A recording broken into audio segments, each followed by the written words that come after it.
Hi friends, welcome back to our channel. நாம் இன்னைக்கு இந்த வீடியோவில் பார்க்க போகிறது ஸ்ப்ளிட் ஏசி எப்படி ப்ராப்பராக இன்ஸ்டலேஷன் பண்ணணும் அப்படிங்கிறத பற்றி தாங்க.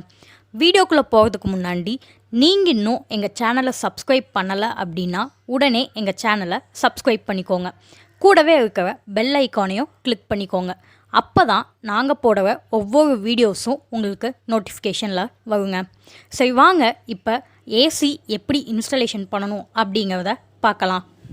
இப்போ நம்ம ஒரு லொக்கேஷனுக்கு போகிறோம் அப்படின்னா அங்கே நாம் ஃபஸ்ட்டு பார்க்க வேண்டியது இன்டோர் அண்ட் அவுட்டோர் யூனிட் நாம் எங்கே ஃபிக்ஸ் பண்ணணும், அதுக்கான லொக்கேஷனை நாம் ஃபஸ்ட்டு டிசைட் பண்ணணுங்க. இன்றைக்கி நாங்கள் இந்த ரூமில் தாங்க ஏசி ஃபிக்ஸ் பண்ண போகிறோம். இந்த ரூமோட சைஸ் பார்த்திங்கன்னா 10x16. இந்த வாலில் சென்டராக நாங்கள் இன்டோர் யூனிட் ஃபிக்ஸ் பண்ணிவிடுவோங்க. இதுக்கான அவுட்டோர் யூனிட் பார்த்திங்கன்னா இந்த ரூமுக்கு அவுட்டர் சைடில் இருக்கிற சன் சைடில் ஃபிக்ஸ் பண்ணிவிடுவோங்க. ஏசி ஃபிக்ஸ் பண்ணுறதுக்கு முன்னாடி நாம் கோர் கட்டிங் போடணுங்க, அதாவது ஹோல்ஸ் போடணும். இந்த ஹோல்ஸ் போடுறதுல 2 டைப்ஸ் இருக்குங்க. ஒன்று இன்டோர் ஃப்ளாவிங், இன்னொன்று அவுட்டோர் ஃப்ளாவிங்க. நாம் இன்றைக்கி போட போகிறது அவுட்டோர் ஃப்ளாவிங். நாம் போட போகிறது இன்டோர் ஃப்ளாவிங்கா இல்லை அவுட்டோர் ஃப்ளாவிங்கா அப்படிங்கிறது எப்படி டிசைட் பண்ணணுன்னு பார்த்தீங்கன்னா, இப்போ நாம் இன்டோர் யூனிட் ஃபிக்ஸ் பண்ணுற இடத்துக்கு அவுட் சைடில் நம்ம ஒர்க் பண்ணுறதுக்கான ஸ்பேஸ் இருந்தது அப்படின்னா நாம் அவுட்டோர் ஃப்ளாவிங் போட்டுக்கலாங்க. இன்கேஸ் பேக் சைடில் உங்களுக்கு ஒர்க் பண்ணுறதுக்கு ஸ்பேஸ் இல்லை அப்படிங்கிற பட்சத்தில் நாம் கண்டிப்பாக இன்டோர் ஃப்ளாவிங் தாங்க பண்ணி ஆகணும். அவுட்டோர் ஃப்ளாவிங் பண்ணுற மாதிரி இருந்தால் நாம் ஹோல்ஸ் பார்த்திங்கன்னா ஏசியோட ரைட் சைடில் போடணுங்க. இதே நாம் இன்டோர் ஃப்ளாவிங் பண்ணுறோம் அப்படின்னா ஹோல்ஸ் பார்த்திங்கன்னா ஏசியோட லெஃப்ட் சைடில் போடணுங்க. நாங்கள் இன்றைக்கி அவுட்டோர் ஃப்ளாவிங் தாங்க போடுவோம். அதனால் ஹோல்ஸ் பார்த்திங்கன்னா ஏசி ஃபிக்ஸ் பண்ணுற இடத்துல, அதாவது ஏசி யூனிட்டுக்கு ரைட் சைடில் நாங்கள் போட்டிருக்கோங்க. இன்றைக்கி நாம் போட்டிருக்கிற கோர் கட்டிங் அளவு பார்த்திங்கன்னா 2.5 இன்ச்சுங்க. இப்போ நாம் யூனிட்டை பாக்ஸில் வெளியே எடுத்துக்கலாங்க. யூனிட்டோட பேக் சைடில் பார்த்திங்கன்னா இன்டோர் பிளேட் இருக்குங்க. இந்த இன்டோர் பிளேட்டை நாம் ஃபஸ்ட்டு ஃபிக்ஸ் பண்ணுங்க. இதுக்கு மெஷர்மெண்ட்டு ரொம்ப முக்கியங்க. மெஷர்மெண்ட் எப்படி எடுக்கணும்னு பார்த்திங்கன்னா, இன்டோர் பிளேட்டோட அவுட்டரில் இன்டோர் யூனிட்டோட அவுட்டர் வரைக்கும் எடுக்கணுங்க. இப்போ அளவு பார்த்திங்கன்னா 4 இன்ச் இருக்குங்க. அடுத்து இன்டோர் பிளேட்டோட அவுட்டரில் அந்த பைப்போட சென்டர் வரைக்கும் நீங்கள் மெஷர்மெண்ட் எடுக்கணுங்க. இந்த அளவு பார்த்திங்கன்னா 3.5 இன்ச் இருக்குங்க. இந்த 1/2 இன்ச் எதுக்கு கேப்புன்னு பார்த்திங்கன்னா, நாம் இன்டோர் யூனிட் ஃபிக்ஸ் பண்ணும்போது நம்ம போட்டிருக்கிற ஹோல்ஸ் பார்த்திங்கன்னா ஏசி யூனிட்டுக்குள்ளேயே கவர் ஆகிடுங்க. ஸோ வெளியே தெரியாமல் இருக்குங்க. நாம் இப்போ இன்டோர் பிளேட் மாட்டுறதுக்காண்டி மெஷர்மெண்ட் எடுத்தோம் இல்லைங்களா, அந்த மெஷர்மெண்ட் படி இப்போ நாங்கள் வாலில் பார்த்திங்கன்னா பென்சிலால் மார்க் பண்ணியிருக்கோங்க. இப்போ நாம் இன்டோர் பிளேட்டை இதில் ஃபிக்ஸ் பண்ணலாங்க. ஒரு சிலர் பார்த்திங்கன்னா ஸ்க்ரூவை சுற்றி வச்சு அடித்து விட்டுருவாங்க. ஆனால் அப்படி பண்ணக்கூடாதுங்க. அதுக்கான ரீசன் பார்த்திங்கன்னா, ஒன்ஸ் நாம் இப்போ இன்டோர் யூனிட்டை இந்த இடத்துல ஃபிக்ஸ் பண்ணிட்டோம் அப்படின்னா, சப்போஸ் உங்களுக்கு அதை வேறு இடத்துக்கு நீங்கள் ஷிஃப்ட் பண்ணணும் அப்படிங்கும்போது நாம் இன்டோர் யூனிட்டையும் ரிமூவ் பண்ணணும், இன்டோர் பிளேட்டையும் ரிமூவ் பண்ணணுங்க. அப்போ பார்த்திங்கன்னா நீங்கள் சுற்றி வச்சு ஸ்க்ரூவை அடிச்சிருந்தீங்க அப்படின்னா ஸ்க்ரூ ஜாம் ஆகிருக்குங்க. அப்போ இன்டோர் பிளேட் கழட்டுறதுக்கும் ரொம்ப ரிஸ்க்காக இருக்கும், பிளேட்டும் டேமேஜ் ஆகிறதுக்கான வாய்ப்பு இருக்குங்க. அதனால் நீங்கள் என்ன பண்ணுங்கள், ஸ்க்ரூவை நல்லா டைட் பண்ணிக்கோங்க. இந்த மாதிரி நல்லா டைட் பண்ணிக்கோங்க. இதனால் பார்த்திங்கன்னா நாம் சப்போஸ் ரிமூவ் பண்ணுறதுக்கான வாய்ப்புகள் இருந்தால் கூட நாம் ரிமூவ் பண்ணுறதுக்கு ஈஸியாக இருக்குங்க. பிளேட்டும் எந்த டேமேஜும் ஆகாதுங்க. இப்போ நாம் இன்டோர் யூனிட்டை ஃபிக்ஸ் பண்ணலாங்க. இன்டோர் யூனிட் பேக் சைடில் பார்த்திங்கன்னா காப்பர் பைப் இருக்குங்க. அந்த பைப்பை ஸ்ட்ரெயிட்டன் பண்ணி நம்ம ஹோல்ஸ் போட்டுருப்போம் இல்லைங்களா, அதுக்குள்ளே விட்டணுங்க. இன்டோர் யூனிட்டில் பார்த்திங்கன்னா 2 ஒயர் இருக்குங்க. ஒன்று இன்டோர் யூனிட்டுக்கு வரக்கூடிய சப்ளை, இன்னொரு ஒயர் பார்த்திங்கன்னா இன்டோரில் அவுட்டோருக்கு கனெக்ட் பண்ணுற ஒயருங்க. இந்த அவுட்டோருக்கு போகிற ஒயரை நீங்கள் அந்த காப்பர் பைப் கூடயே சேர்த்து நீங்கள் ஹோல்ஸ் வழியாக வெளியே விட்டுறணுங்க. இப்போ பாருங்கள், நாம் இன்டோர் யூனிட் ஃபிக்ஸ் பண்ணிட்டோங்க. இப்போ நாம் இன்டோருக்கு சப்ளை வரக்கூடிய ஒயரை நாம் ஸ்டெபிளைசரில் கனெக்ட் பண்ணிக்கலாங்க. ஸ்டெபிளைசர் எதுக்கு கனெக்ட் பண்ணுறோன்னு பார்த்தீங்கன்னா ஒரு சேஃப்டிக்காண்டி தாங்க. அதாவது இப்போ கரண்ட் சப்ளை வருது அப்படின்னா அது ஸ்டெபிளைசர்லே ஸ்டேபிளாக இருக்குங்க. 3 minutes கழித்து தான் நமக்கு இன்டோருக்கு அவுட்புட் கொடுக்குங்க. இதே இப்போ இன்டோர் ரன் ஆகிட்டு இருக்கு அப்படிங்கும்போது சடனாக கரண்ட்டு போயிட்டு உடனே கரண்ட்டு வந்தது அப்படிங்கும்போது அந்த கரண்ட் ஸ்டெபிளைசர்லே நின்றுக்குங்க. 3 minutes கழித்து தான் இன்டோர் யூனிட்டுக்கு சப்ளை கொடுக்குங்க. இதே நாம் ஸ்டெபிளைசர் ஃபிக்ஸ் பண்ணாமல் இருந்தோம் அப்படின்னா கரண்ட்டு போயிட்டு உடனே சடனாக வரும்போது லோடு அதிகமாக இருக்குங்க. அதனால என்ன ஆகுனா இன்டோர் யூனிட்டில் இருக்கக்கூடிய பிசி போர்டு ஃப்யூஸ் போயிடுங்க. சம்டைம்ஸ் பர்ஸ்ட் ஆகிறதுக்கும் சான்சஸ் இருக்குங்க.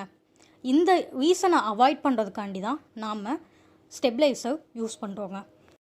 இப்போ நாம் இன்டோர் யூனிட்டுக்கான ஃபுல் செட்டப்பும் ஃபினிஷ் பண்ணியாச்சுங்க. அடுத்து நாம் அவுட்டோர் செட்டப்பை பார்க்கலாங்க. இப்போ இதுதாங்க அவுட்டோர் யூனிட்டு. இதை நாம் அன்பாக்ஸ் பண்ணிவிட்டு இந்த இடத்துல தான் நாம் ப்ளேஸ் பண்ண போகிறோங்க.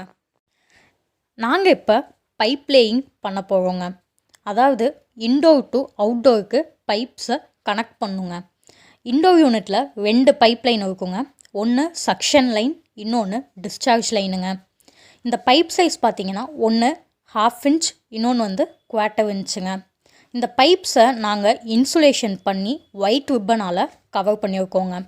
இது எதுக்குன்னு பார்த்தீங்கன்னா நாம் அவுட்டோர் யூனிட்டை வெளியே தாங்க ஃபிக்ஸ் பண்ணுவோம்.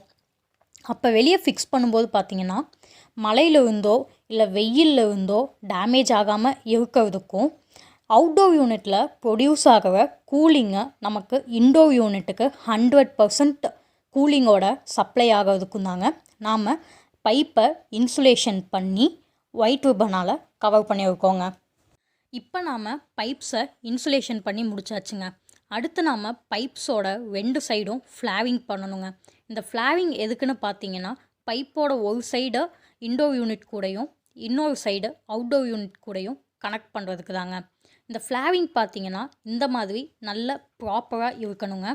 ஓவல் ஷேப்பில் நல்ல கட்டிங்கோட இருக்கணுங்க.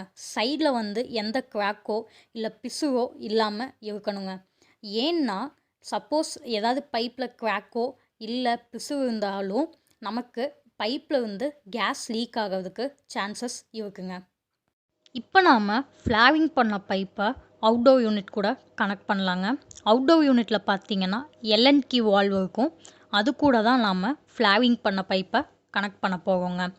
1/2 inch பைப் பார்த்திங்கன்னா சக்ஷன் பைப்புங்க. ஃபஸ்ட்டு அதை நாம் கனெக்ட் பண்ணிக்கலாங்க. நீங்கள் இந்த பைப்பை கனெக்ட் பண்ணும்போது அந்த வால்வு கூட சின்ன கேப் கூட இல்லாமல் கரெக்டாக ப்ளேஸ் பண்ணி நட்டு போட்டு நீங்கள் டைட் பண்ணிக்கோங்க. அடுத்து 1/4 inch பைப் பார்த்திங்கன்னா டிஸ்சார்ஜ் லைனுங்க. இதையும் நீங்கள் வால்வ் கூட கனெக்ட் பண்ணும்போது எந்த சின்ன கேப் கூட இல்லாமல் கரெக்டாக ப்ளேஸ் பண்ணி நட்டு போட்டு டைட் பண்ணிக்கோங்க. நீங்கள் டைட் பண்ணும்போது ஒரு ஸ்பேனர் வால்வை ஹோல்ட் பண்ணியிருக்கணுங்க. ஒரு ஸ்பேனர் வச்சு நீங்கள் டைட் பண்ணிக்கோங்க. இது ஏன் பண்ணுறோம் அப்படின்னா நீங்கள் ஒரே ஒரு ஸ்பேனர் வச்சு நட்டை க்ளோஸ் பண்ணிங்க அப்படின்னா வால் உடையறதுக்கான சான்சஸ் இருக்குங்க. வால் உடஞ்சிருச்சு அப்படின்னா கேஸ் எல்லாமே வெளியே லீக் ஆகிடுங்க. அதுக்காக தான் நாம் டபுள் ஸ்பேனர் வச்சு ஒரு ஸ்பேனரை நாம் வால் கூட ஹோல்ட் பண்ணிக்கிறோம். இன்னொரு ஸ்பேனர் வச்சு நாம் நட்டை டைட் பண்ணிக்கிறோங்க. இதே மாதிரி தாங்க இன்டோர் யூனிட் கூடயும் நாம் ஃப்ளாவிங் பண்ண பைப்ஸை கனெக்ட் பண்ணிக்கணுங்க. ஃப்ளாவிங் பண்ண பைப்ஸை யூனிட்ஸில் கனெக்ட் பண்ணதுக்கப்புறம் வேக்கம் பண்ணணுங்க.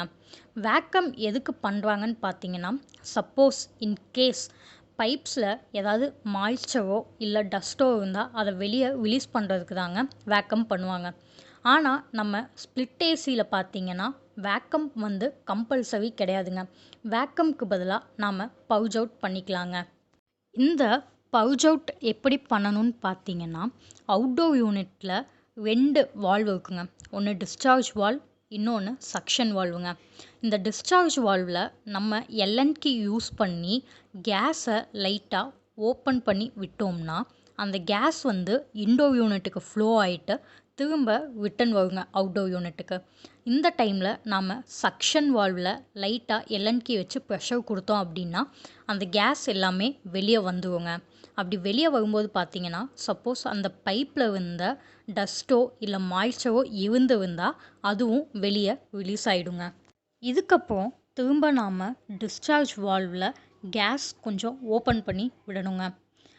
கேஸ் ஓப்பன் பண்ணதுக்கப்புறம் நாம் அது கூட ப்ரெஷர் கொடுக்கணுங்க. ப்ரெஷர் கொடுத்ததுக்கப்புறம் திரும்ப நம்ம எல்என் கீ யூஸ் பண்ணி லாக் பண்ணிடணுங்க. லாக் பண்ணதுக்கப்புறம் நாம் லீக் டெஸ்டிங் பண்ணணுங்க. அதாவது நம்ம ஃப்ளாவிங் பண்ண இடத்துல ஏதாவது கேஸ் லீக் ஆகுதா அப்படிங்கிறத செக் பண்ணுங்க. அது எப்படி செக் பண்ணுறதுன்னு பார்த்தீங்கன்னா சோப் ஆயில் யூஸ் பண்ணி தாங்க. சோப் ஆயிலை நீங்கள் அந்த ஃப்ளாவிங் பண்ண இடத்துல விட்டீங்க அப்படின்னா சப்போஸ் லீக் இருந்தது அப்படின்னா பபுள்ஸ் வருங்க. பபுள்ஸ் வரலை அப்படின்னா ஃப்ளாவிங் பண்ண பைப்ஸ் எல்லாமே நல்லா கனெக்ட் ஆகிருக்குன்னு அர்த்தங்க. பபுள்ஸ் வரலை அப்படின்னா நாம் சக்ஷன் வால்வையும் டிஸ்சார்ஜ் வால்வையும் ஓப்பன் பண்ணி விட்டுக்கலாங்க. அடுத்து பார்த்திங்கன்னா நாம் அவுட்டோருக்கு கனெக்ட் பண்ணுறதுக்காண்டி ஒரு ஒயர் இருக்குங்க. அந்த ஒயரை நம்ம அவுட்டோரில் கனெக்ட் பண்ணிக்கணுங்க. இதெல்லாம் பண்ணதுக்கப்புறம் நாம் யூனிட்டை ரன் பண்ணிக்கலாங்க. ஓகே ஃப்ரெண்ட்ஸ், இந்த வீடியோவில் ஏசி இன்ஸ்டலேஷன் பற்றி டீட்டெயிலாக உங்களுக்கு சொல்லியிருக்கேங்க. இந்த வீடியோ உங்களுக்கு பிடிச்சிருந்தா லைக் பண்ணுங்கள், ஷேர் பண்ணுங்கள், கமெண்ட் பண்ணுங்கள்.